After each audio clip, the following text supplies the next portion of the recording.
切胃，就算係切部分又好啦，切成個就更加啦。佢哋會擔心對於個生活嘅變化有咩影響？例如係飲食啊，又或者吸收啲營養方面，會唔會有一啲影響嘅咧？嗱，第一咧，吸收營養咧就唔係胃部吸收嘅，吸收營養係小腸吸收嘅。咁我哋就淨係切胃嘅啫。好啦，嗱，胃部其實個功能咧，其實主要係愛嚟裝住啲食物同埋磨碎啲食物。咁仲有第三樣嘢咧，就係佢令到你食物嗰啲食落去嗰啲嘢咧有個酸性，咁幫助病人吸收鈣質同埋鐵質。咁所以如果切走成個胃或者切走大部分嘅胃咧，咁可能佢食落去嗰啲嘢佢冇酸性咧，佢可能吸收鈣質同埋吸收鐵質咧，呢方面就會爭啲啦。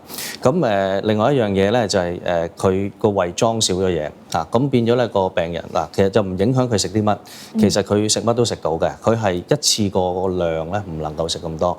咁但係到最終譬如話佢手術前切之前，佢食到成個飯嘅，佢手術後都食到，但係佢要分開幾次食嚇，因為個胃裝唔到咁多嘢。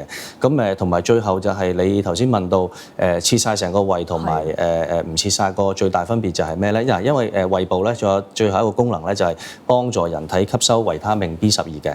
如果你切剩少少個胃咧，都喺呢一方面都係冇問題。但係如果你切晒咧，咁個身體就會唔夠維他命 B12。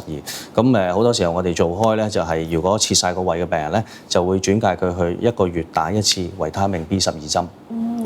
係啦，係永久嘅呢樣嘢。係，明白。係啦。